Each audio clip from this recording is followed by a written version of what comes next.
This is Ethan Sawyer, aka College Essay Guy. My goal is to bring more ease, joy, and purpose into the college application process. One of the ways I do that is through this, the College Essay Guy podcast, where I interview brilliant minds in the college admissions world, analyze their genius, and work to break it down for you into practical, actionable steps that you can take, whether you're applying to college or maybe helping somebody else.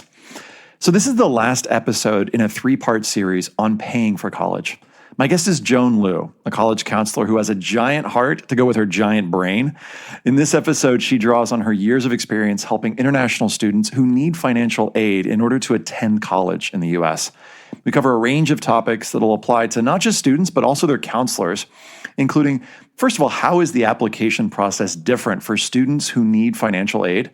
For counselors, how is working with a full financial aid student different from working with other students? What are some common mistakes that students and counselors make when applying for financial aid? What do students need to know about getting full financial aid in the U.S.? How do students figure out which schools actually meet full need and what that means? What can students and counselors do if a student doesn't get full need met? And where do you start? Thanks for being on this journey with me. Hope you enjoy. My guest today is Joan Liu, who has been on the podcast before, but if you didn't hear that episode, here's her bio. Joan's a university advisor at United World College in Singapore. She's worked in the U.S., Turkey, England, and Singapore as a college counselor. Last year, when 61 students in Nepal had their scholarships revoked by UT Tyler, she mobilized a global team of volunteer counselors to reseat students in new universities. To date, 56 students have been placed at new universities in 5 countries, with financial aid and scholarships totaling over $10 million. The recipient of the Peggy Templeton Award from the Council of International Schools, Joan is well known for her fierce advocacy of high-achieving, low-income international students, as well as the counselors who support them. Joan, welcome back. Thanks, Ethan. Nice to be back. I'm curious just to hear, kind of as we get into this, what is the latest? Give us the latest on the situation with the Nepali students. Oh, well, thank you for asking. Well, as you know, there were 61 kids who had the scholarship revocation. We found 60. We placed 56. A couple of kids are going into next year's fall matriculation cycle. But overall, I think the kids are doing really well. And some of the kids who we placed this year have been doing things like running for senator at their respective universities. We have one student who got a National Math Award at Central Michigan University, and others who are doing really well. So overall, I think that they're really taking advantage of the seats that have been given to them and really thriving at their universities. Awesome. And for those of you who are interested in that story, you can check out the other podcast we did on that topic. So talk to me about a little bit about your experience working with financial aid kids. Like, why are you interested in this demographic? Well, I guess I'm interested in this demographic for a personal reason, because my own dad, and Ethan, you know this story, but my own dad was a full financial aid student. You know, he got a full scholarship to study in Canada. And so that really gave my family global mobility and social and financial opportunity. And then I really feel like my dad was the recipient of the scholarship, but I am the real beneficiary. And I was a full financial aid student in university. And it's just a population that I really feel like counselors can really, really support. You know, I work with a lot of different demographics here at UWC. For students who are full fee-paying students, I am more of a facilitator or a coach or a mentor. But for kids who need full financial aid, counselors play a different role. They can really be catalysts in those students' lives. They can accelerate generationally what was not originally possible for the student in that particular family. So how is the application process different for international students who need financial aid? So I would say the application process is different in 3 primary ways. One, the list of schools needs to be different because less than 2% of the U.S. market gives financial aid in the sense that they could meet 100% of demonstrated need. The application process for international students would also include financial aid forms that they would need to fill out, like the CSS profile or the IFAFSA, the certification of finances. And then the other piece that I think is slightly different is that the school advocacy it's always been important, but it's really, really critically important for international students who need aid. You really can't do this process without an advocate. For those of you who are hearing some of these terms and thinking, I have no idea what that is, don't worry. It's all going to be defined on the show notes. In a little bit, we'll get into some of the step-by-step on like what to do with this, but we're kind of just setting context here. So stay with us. What is at stake, Joan, in your view, for a financial aid international kid? Well, many financial aid international students are first gen. They are coming from low socioeconomic backgrounds where they don't have the means to attend college, sometimes even in their own country, let alone the United States. There's global mobility that's at stake for these students. Students also have employment at stake. Just looking at the Nepal group, for example, there are a lot of students whose families are from an agricultural background. They're farmers, right? So this is a catapult forward in terms of what is possible economically for the family and the community. And I also think that there's a generational impact. These are students who, if they are the first ones to go to college, the rest of that generation, then it becomes easier for their subsequent family members and generations to get access to college and education. And for counselors who work with students, how is working with a full financial aid student different from, say, working with students who do have the means to pay? For me, and this is really personal, but for me, the role is when you're working with a full financial aid student, everything is at stake. So whether or not they go to college is at stake, whether or not they can get the money to go is at stake, their family is at stake.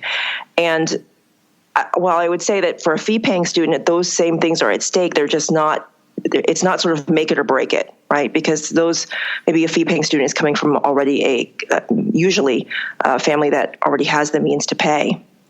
So I think that when I work with fee-paying students, I think about fit, right? Like I think about, what's going to be, it's that whole marriage metaphor. What is a good fit? And when I think about a financial aid student, I think more access. Where can they go where they can get both the money and they can get a great education? I'll never forget, I had this student from Ghana, and he had come to UWC, and we put him on the football field. And he said to us, well, what do I do? Because he had never seen shoes with laces before. This was the catapult. This is the huge chasm that he had to cross in order to be able to access education here. And when he went to college, I met him 3 years after he was matriculating, and he was a junior. And I said, well, what advice do you have for me? And he just said to me, honestly, these nuances that you were talking about between different liberal arts colleges, I didn't really care about. He said, I just cared about going to college. For me, I was either going to university or I wasn't. And in his case, he needed at the time it was like $250,000 to be able to access that in the United States. So I think that as a counselor, the approach should be different, because there really are two different populations with two different types of needs. And I guess I would also say that full financial aid students sometimes can be really invisible in your population. They don't know what it is to always initiate conversations, to always be advocating for themselves. They don't have parents who are, at least in my school, they don't have parents who are speaking English, right? So it's just them. And so it's very easy as a counselor, if you have a larger caseload, to just kind of almost forget that they're there. And so this is a population that's become more visible to me as I've understood their challenges and some of the things that they have to overcome in order to be able to just even fill out the financial aid form. Many people around the world don't have banks, right? And yet the financial aid form is asking for, how much money do you have in the bank? And so just even translating one question so that it is understandable to a student, or I had a Cambodian student whose parents were illiterate. How do they sign the form? Right? They've got to be able to sign off on the financial aid form. And so there are all these kinds of difficulties and challenges that full financial aid students face in just, simple questions that we would consider that make my role as a counselor particularly important for this population. Right. And given the new challenges, do you see the role as being different? Like, what are the differences in terms of the role? I would say that for a full financial aid student, you can really be a catalyst or a destiny bender. And I think for a fee-paying student, you're a facilitator, you're a coach, you're a mentor, you're a shepherd.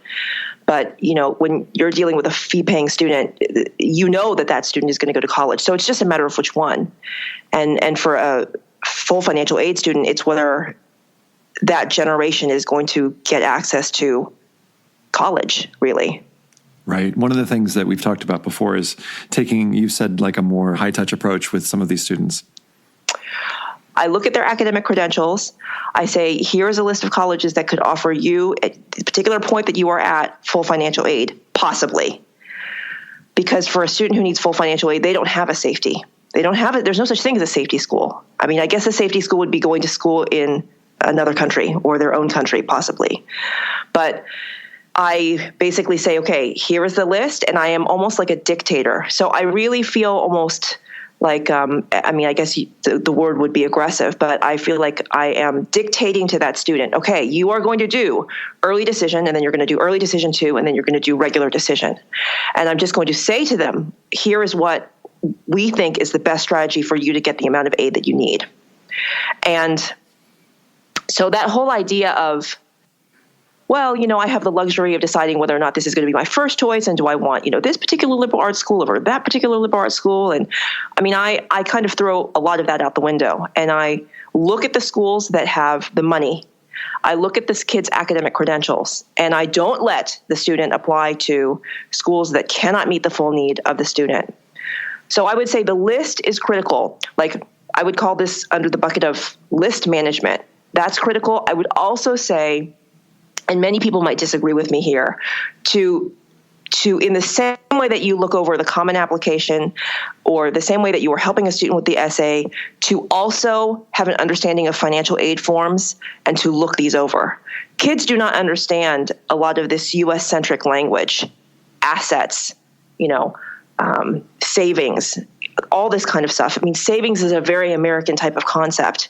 So we ask students here at UWC to bring in their financial aid forms in grade 11 so that we know, are they a student who needs partial aid, or are they a student who needs full aid? And then we can sort of strategize, okay, well then here's the list of schools that they need. If it's a student who is sort of middle income, partial aid, then we think, okay, let's look at those schools that offer full tuition, or let's look at those schools that offer some sort of merit or tuition discount so that they can be able to meet the full cost. But at my school, we've kind of got the barbell. We've got kids who could afford the whole package of a U.S. education, and then we've got kids who can afford nothing and who have never seen shoes, right?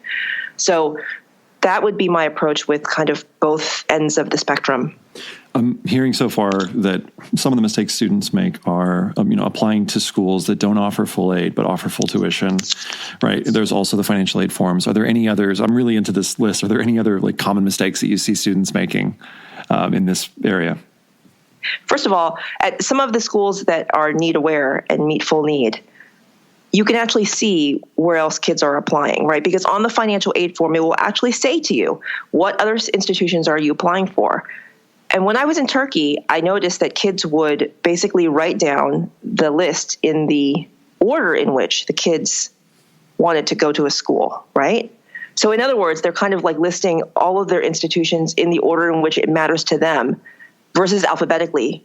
If you listed it alphabetically, nobody would be able to tell whether or not they could yield you because you've listed them alphabetically. And yield becomes very important when it comes to financial aid. I mean, if you're going to spend $250,000 on a kid, don't you want to hope that they can come to your institution, right? So, that's a mistake that I see that can be easily fixed. I also see, secondly, kids misunderstanding their chances of getting in. So they'll go after big name schools, Harvard, Princeton, Yale, right? And they will think, I have a chance of getting into these schools. Well, first of all, these schools are sitting at less than 5%. And then they think, I have a better chance of getting into the liberal arts college that none of my friends have heard about. But their chances of getting in are equally as hard, if not harder, because when you see an acceptance rate, that is an average rate, right? Like if we see an admit rate of 23%, that's an average. But kids who need aid are kind of almost in a separate pool So, for example, at Lafayette University, there were 144 Nepali kids who applied for a seat, and only 2 got full financial aid. So those are the numbers. That's the math of international financial aid. You've got to be the best 2 out of 144. And I mean, there's a larger pool out there, right? It's not just Nepal who's applying for financial aid. So kids, I think, don't understand that no matter where you apply, your chances of getting financial aid are astronomically difficult. They are more difficult than if you were a U.S. citizen. They are more difficult than if you are in a priority population in the United States. It is the hardest bucket, I would say. I mean, aside from DACA.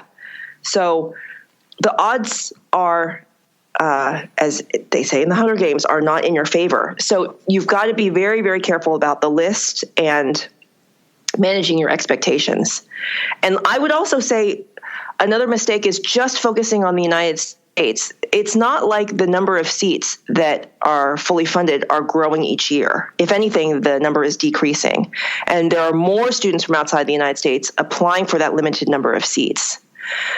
So if you only have 2% of the U.S. market that has at least one fully funded seat, and you have more and more kids each year applying for those seats, I would say there are an increasing number of schools around the world that are English medium schools that you can apply to where you can get full financial aid. There are new schools popping up in Korea, for example, in India. There are some schools in Africa that are doing some really interesting things, like African Leadership University in Mauritius. And when we were tackling the whole Nepali crisis and the UT Tyler scholarship revocation, and because it was after May 1st, we understood that it wasn't going to have to just be the United States. And so we looked also at Canada, we looked at Asia, we looked at Australia, we looked at Africa, we looked at Europe. So if you're a student who wants some global mobility and you want to study in English and you want to seek an education that you maybe can't find in your home country, I would say look beyond the United States. Okay, so your list should include some schools in the United States, but also schools outside of the United States. And I think then you are maximizing your chances for getting a seat at a university. For those students and counselors who are listening and going, oh, well, what are those schools that, give full financial aid and how much do they give and all that? Don't worry, we're going to get to that practical part in just a few minutes.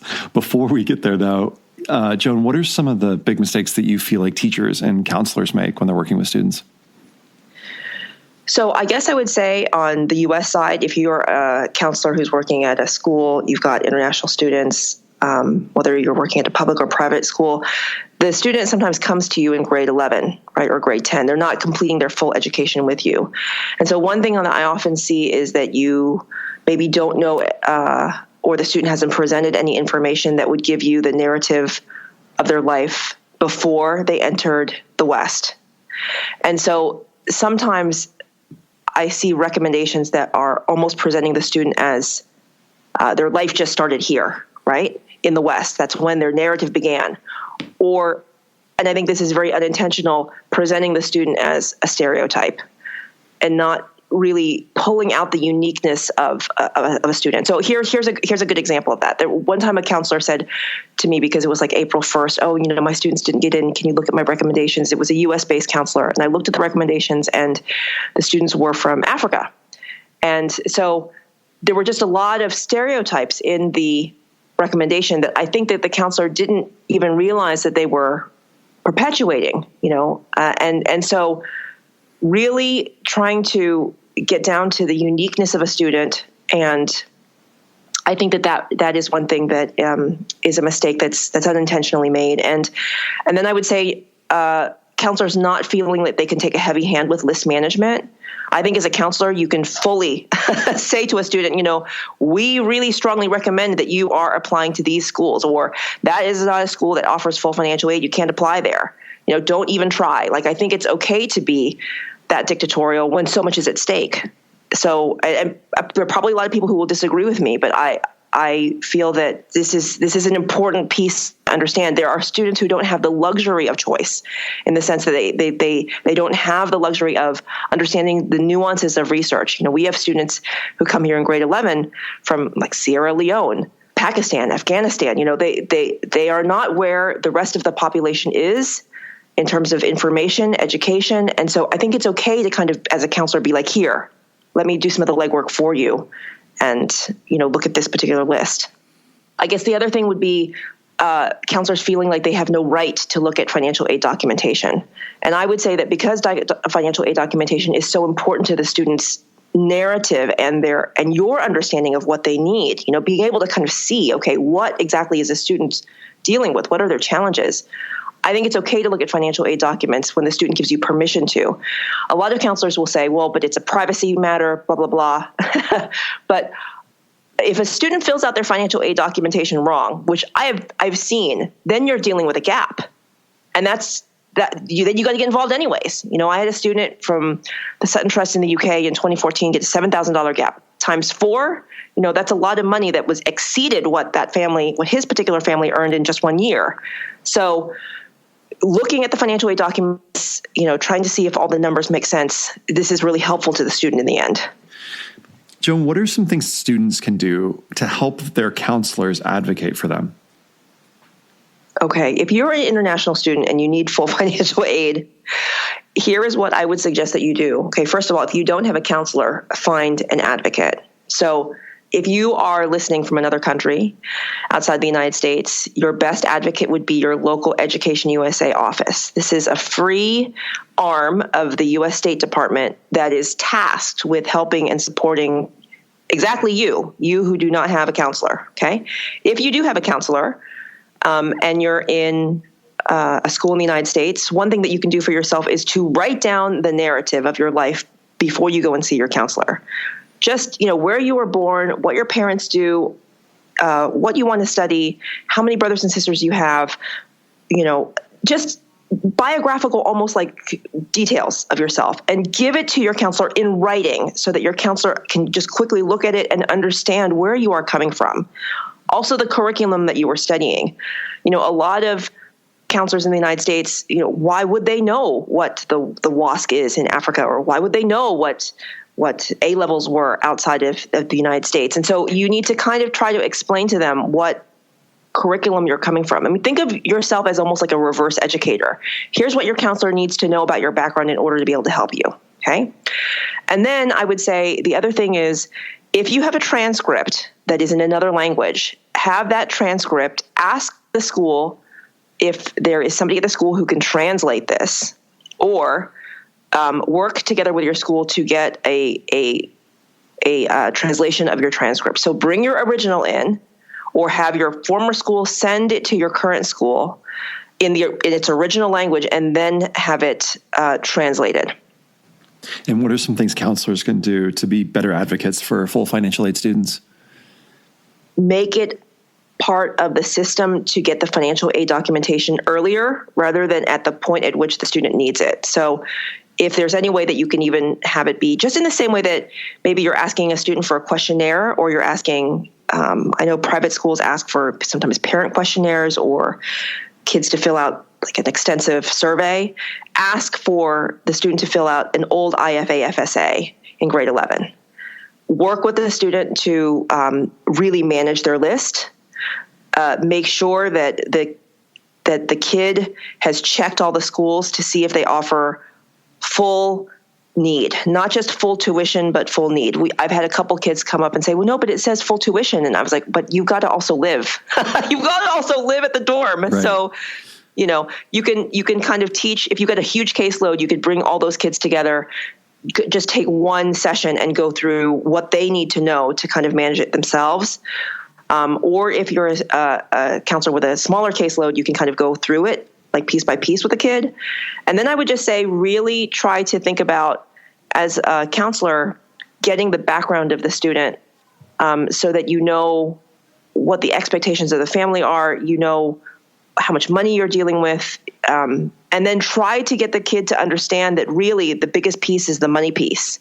They've got to be flexible and let go, I think, of kids will have only heard of a couple of schools if they're coming from outside the United States and they're now in your school. So really having them understand that the money piece is critical and that they need to be flexible and coachable so that everybody can win in the end. Joan, say I'm a student who needs full financial aid. I'm an international student. What do I need to understand about just how financial aid works in the U.S.? Okay, there's basically like 3 buckets of how money works. Okay, this is bucket number 1. You could apply for a merit scholarship that covers everything. Okay, so this would be like almost like a presidential scholarship. Like an example would be the Jefferson Scholarship at UVA or Moorhead Kane Scholarship at UNC Chapel Hill. These are scholarships that don't take into account whether or not you need financial aid. They're just based on your merit. Merit defined as, your academics, your contribution, your leadership, so on and so forth. Okay, so that's like bucket number 1. Okay, the other way in which you could get full financial aid somewhere is to apply to a school that offers what we call, quote, need-based but meets full need, unquote, money. Okay, so this would be, there are many, like, for example, liberal arts colleges, selective universities that offer to meet the full demonstrated need that you have as a student. So if you could only afford, for example, $5,000, they would meet your need up to $5,000. That makes sense, okay? But they will also run their own process of figuring out what you need. So what you say you need may not be what they determine that you need based on your financial aid documentation, okay? And this is why I really recommend a lot of eyes on your financial aid documentation.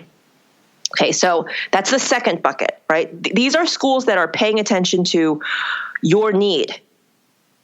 You get in, that in and of itself says, okay, you have merit to get in, and now we're going to remove the financial aid barriers that you have so that you can come and attend here, right? The third bucket would be what I will call the hybrid bucket. So this is the combination bucket.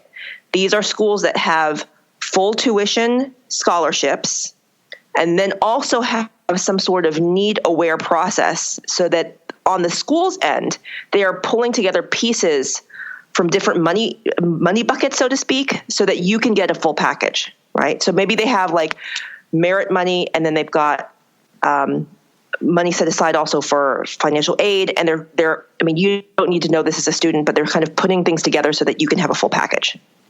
And if I'm that same student, I'm wondering, okay, so tell me finally, how do I figure out which schools are giving all the money?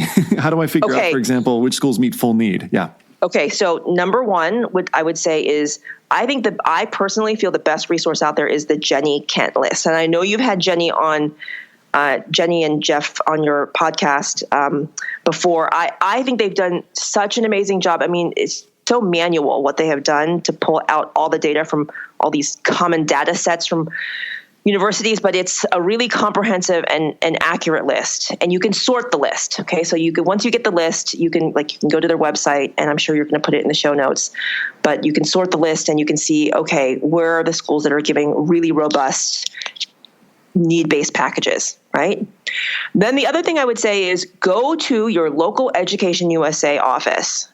So let's say you're in Paraguay, you go to your local Education USA office, or you write them an email, or you sit in on one of their webinars, and you try to get a sense of like, what are the schools that are coming to your country that are offering aid? And schools that come and visit your country, there is a chance that they have some sort of scholarship to offer. Otherwise, they wouldn't be visiting your country.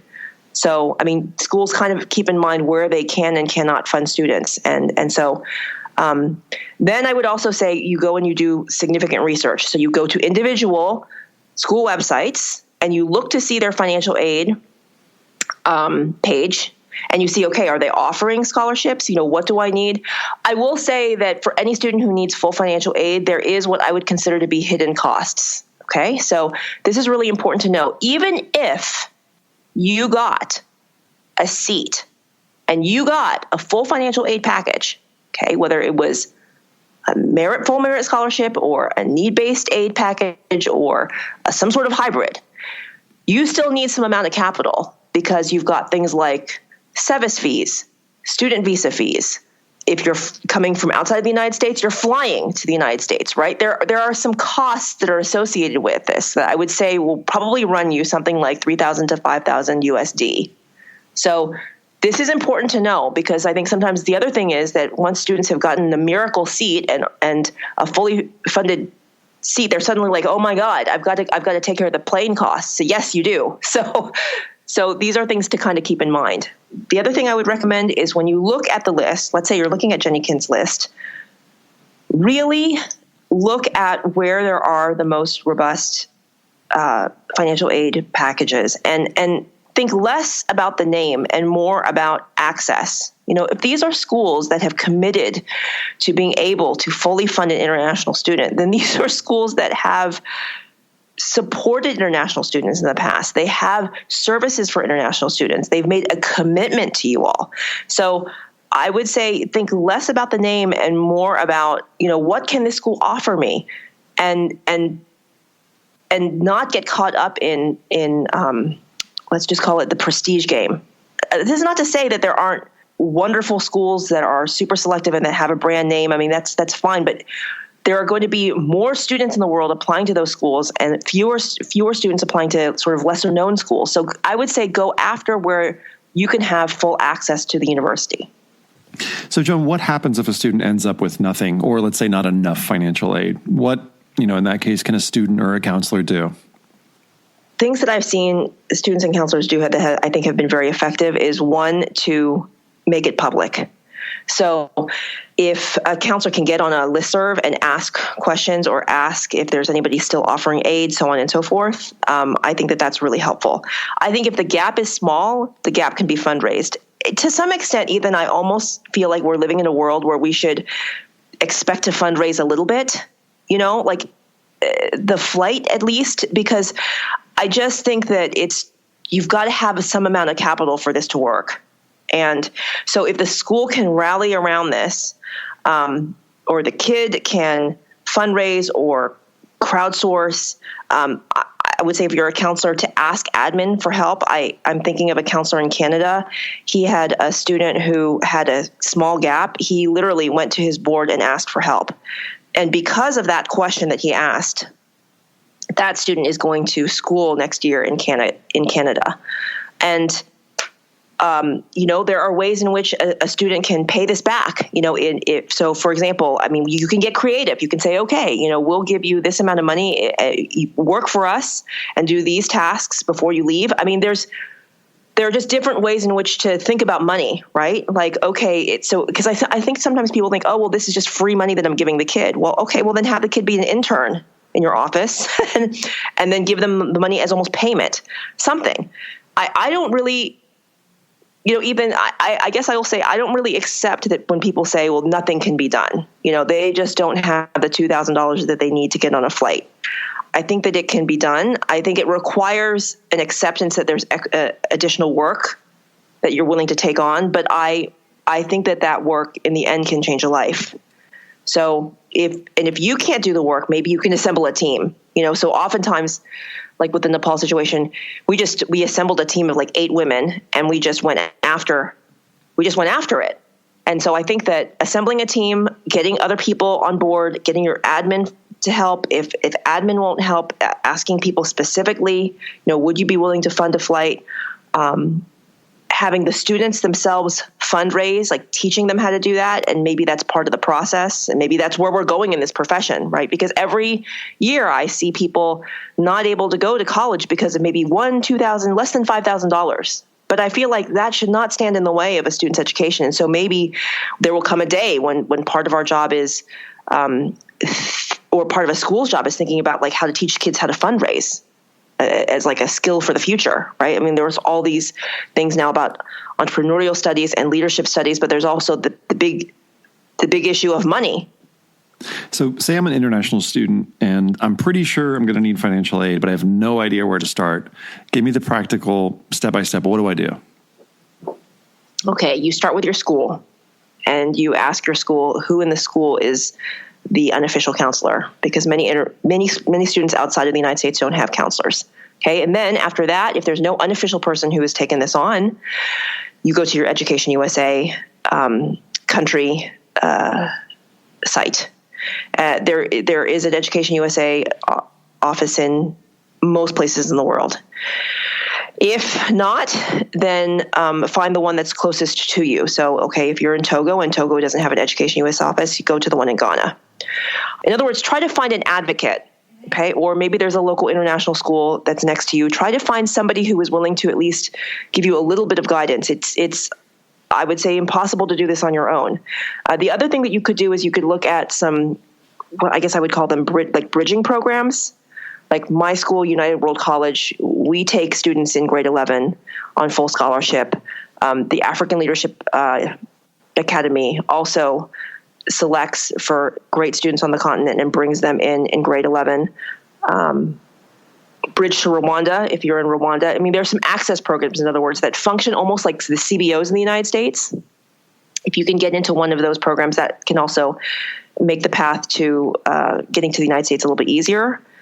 And and then I would just say, really have a bias to action, do small things that move things forward. So ask everybody reach out to people who have gone to the United States before. There's a huge, in Vietnam, peer group. It's like a peer-to-peer counseling group where kids who have made it to the United States have this huge Facebook group, and they are helping younger students with some information.